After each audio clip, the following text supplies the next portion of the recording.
Go Google that shit. See what I'm talking about. You know what I'm talking about, man. You know what. I dare you to sit up there and say, explain. You know what I'm talking about, man. He's fighting people. You know we've been fighting 400 and still fighting to this day. To this day. Still. This is the only sport where you can kill a man and get paid for it at the same time. It's legal. So why not use my right to do so? But if other people will pay.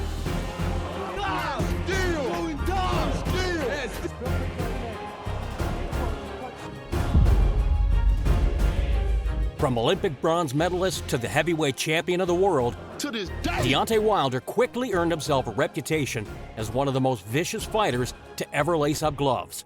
In 43 wins, 42 of them came by knockout. And that one guy he didn't finish, he KO'd him in their rematch in round 1.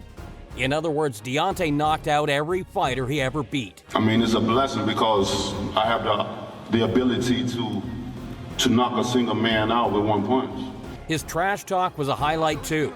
And for this video, we're going to showcase some of the best moments in his early career when his mental warfare was on point, as well as his very huge decline when his trash talk started to backfire on him.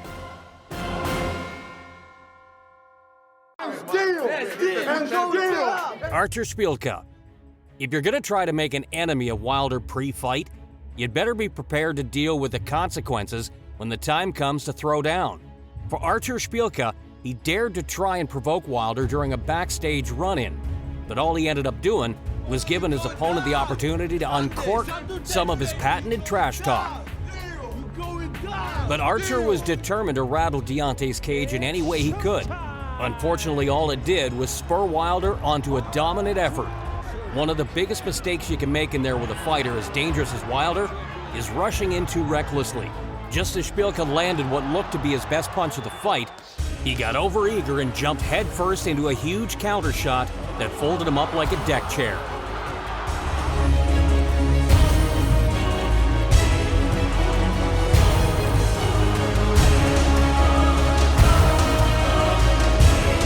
I'm Deontay Wilder's retirement plan. I'm gonna beat him so bad that he's not gonna want to ever lace up the gloves again. Nor is he gonna be physically fit and able to lace up the gloves again. Dominic Breazeale. We're sure Wilder usually enjoys scoring his knockouts, but we're certain that KOing Dominic Breazeale felt extra good. The dude practically promised to retire Wilder with his performance, and you could tell that Deontay was gonna relish the opportunity to shut him up once and for all. On fight night, it didn't even take him a full round to get the job done, and it was one of his most violent knockouts as well. A perfect addition to Wilder's ever-growing highlight reel. You fear for my life? I don't fear for your life. Because I'm a king. Bermane Stiverne. Just because you're the only guy to survive 12 rounds with Deontay in the ring doesn't mean you can pull it off twice. However, Bermane Stiverne seemed to think that he was impervious to the punching power of the biggest hitter of the 21st century, and he conducted himself with an air of confidence all the way through the fight's buildup. In his own mind, he'd already proven his chin's ability to stand up to Wilder.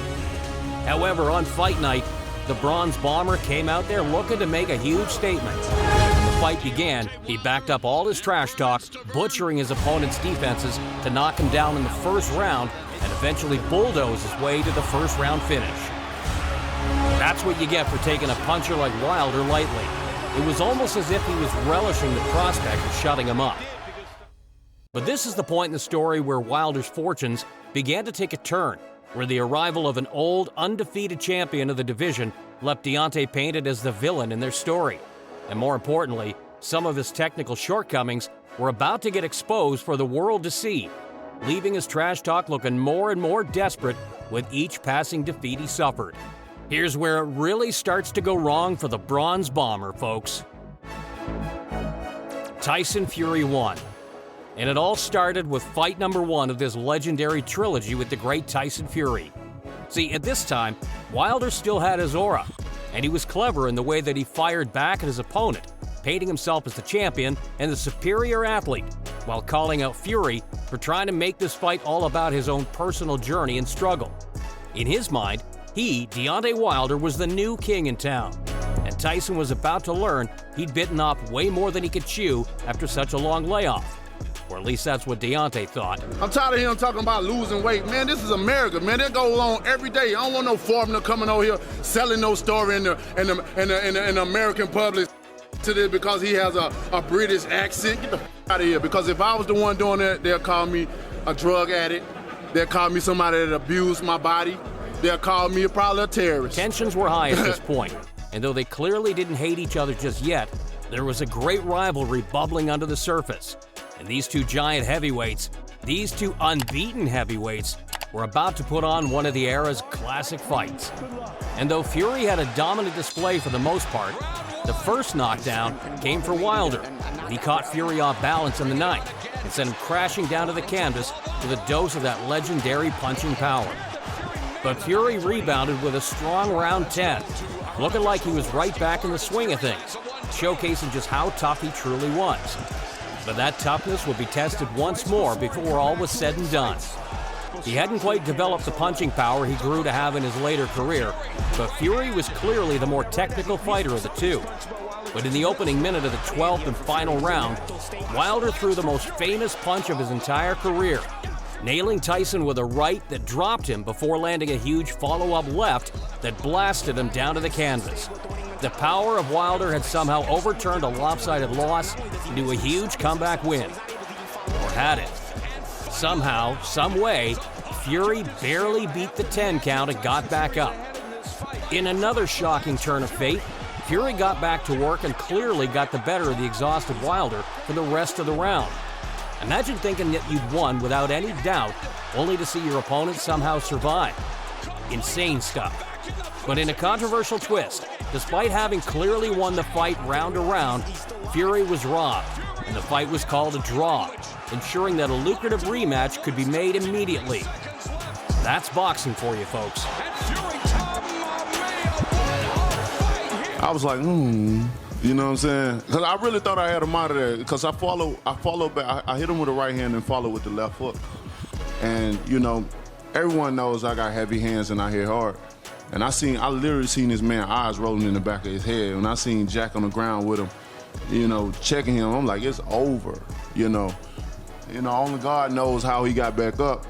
Post-fight, Wilder seemed genuinely shocked that Fury was able to get up from a punch like that.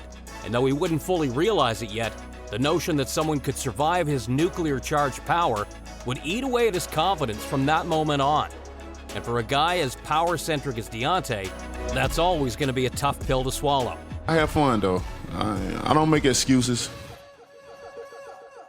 You got up. You remember certain things in the fight. Because you lost memory. And I'm going to make sure you lose more than that, baby. Tyson Fury 2. Sure, he'd just been granted a lifeline by some pretty questionable judging in the first Fury fight. But Wilder didn't look like he'd lost an ounce of his confidence coming into the rematch.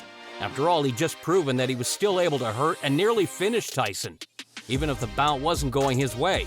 So during the build-up to this one, he was as cocky as ever. For Fury, he seemed to think that his ability to come into that first fight out of practice and still put on such a good performance would give Wilder very little chance of beating him when he started to hit his prime again. It was clear that Wilder respected Fury for getting up off the canvas when no other opponent had up to this point. And that's why he's the perfect opponent for this situation, for this occasion of bringing the heavyweight division back. So when I knock him out, I can say I knocked someone that was fearless. But that old bronze bomber was still very much in play here. In his own mind, Wilder was still the man, and no one, not Fury, not Joshua, not Usyk, was going to survive if he landed clean. But like we said before, you're going to start to see a change in Deontay's demeanor as he loses his confidence. It will begin with this fight here. And win the first couple rounds.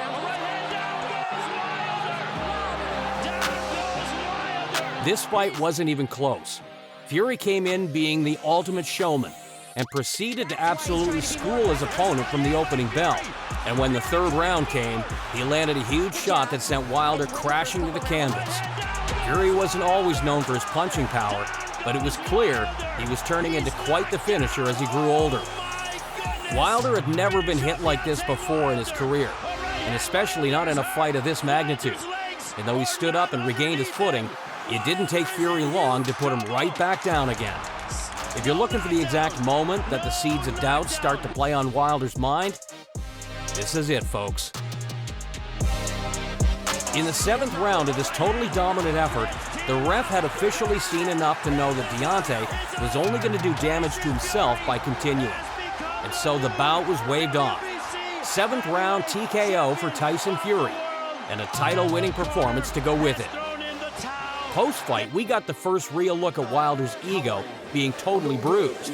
He was far more humble now, telling the world that the better man won, and that he was simply annoyed that he didn't get the chance to go out on his shield like a true warrior.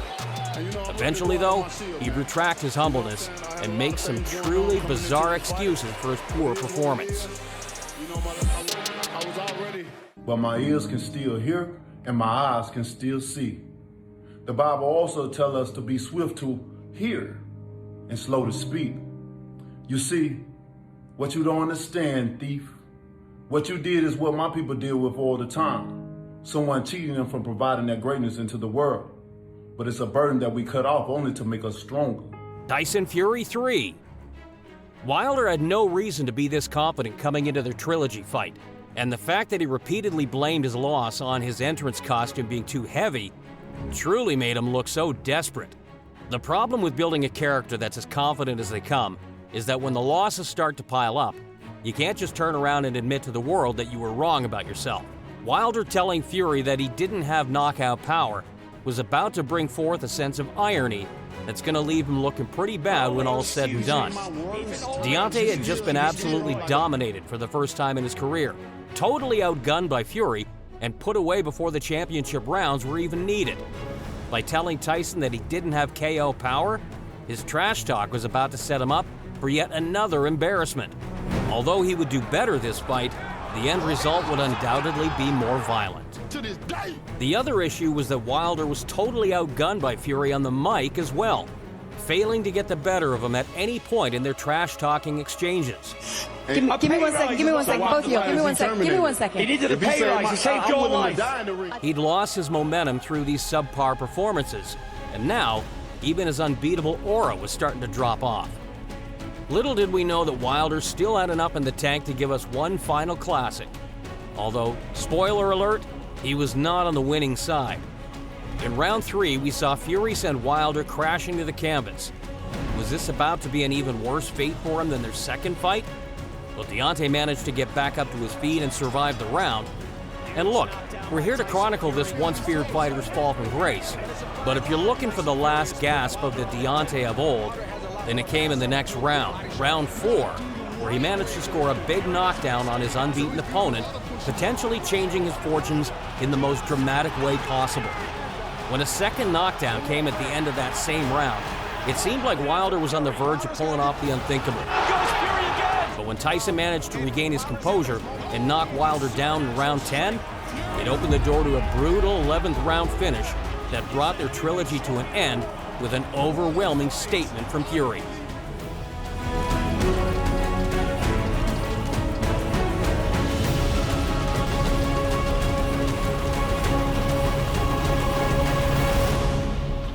I mean, it's a blessing because I have the ability to knock a single man out with one punch. Coming into his next elite matchup, a fight with Joseph Parker, Wilder was starting to tone down his trash talk.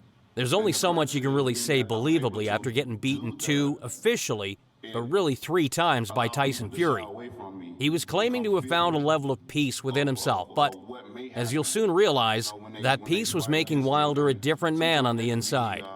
Had he talked so much trash over the years that he simply had nothing to be confident about anymore? Well, it certainly seemed that way in the lead-up to this one. Everyone knew that Wilder had a great punch in his arsenal, but he didn't have a well-rounded game at all. And anyone who truly knew their boxing understood that Parker was in there with a real shot here of upsetting the odds and defeating this aging former champion. Parker was simply too good for Wilder to beat on this night. He showed up with the right game plan and sapped at Deontay's confidence one round at a time. When the big moments happened, they didn't go in favor of the Bronze Bomber at all, and Parker definitely stung Deontay's chin at several points in the bout. When the 12 rounds came to a close, there was no doubt about it anymore. Deontay had lost something over the course of those 3 fights with the Gypsy King. And at his age, there was virtually no chance of him ever getting it back.